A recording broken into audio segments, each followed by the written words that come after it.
let's end with this. Do you remember any kids that didn't come back from the war, like the Lantos?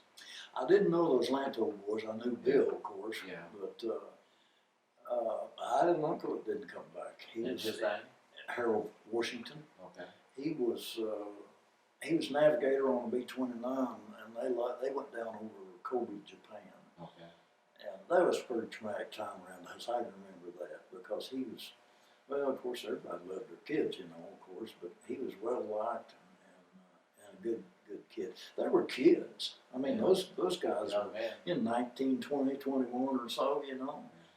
And but I don't know.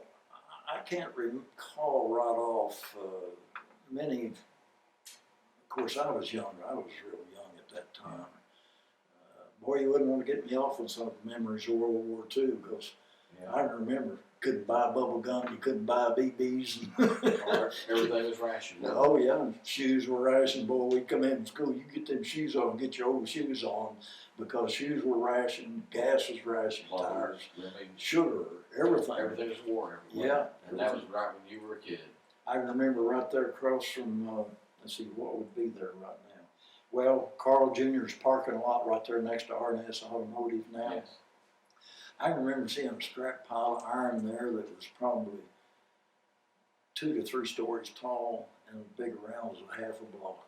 And that's where they put the scrap iron. Yeah, pile of scrap iron there.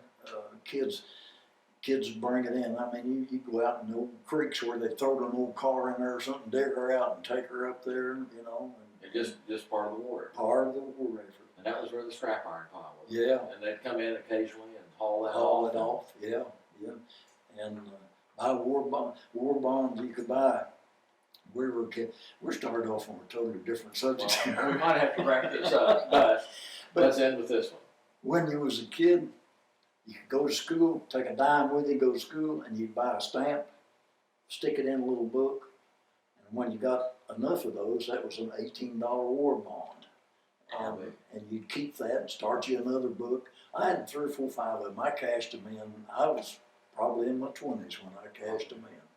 But yeah, we did that. Dad would give us a dime. We couldn't do it every day because there wasn't that much money going around. But yeah, that war effort was something else. The war itself, you don't want to go through any more of them. Well, I think it's a time period that nobody today would even understand.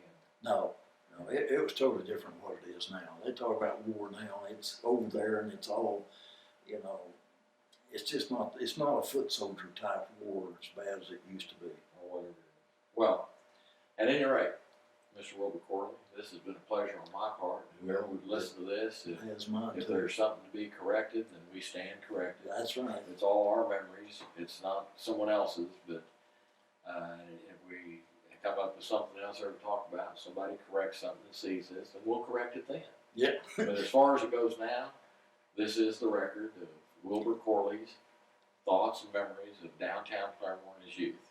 At any rate, it's a pleasure. Well, it was a pleasure. I enjoyed it. All right. Thank you. You bet.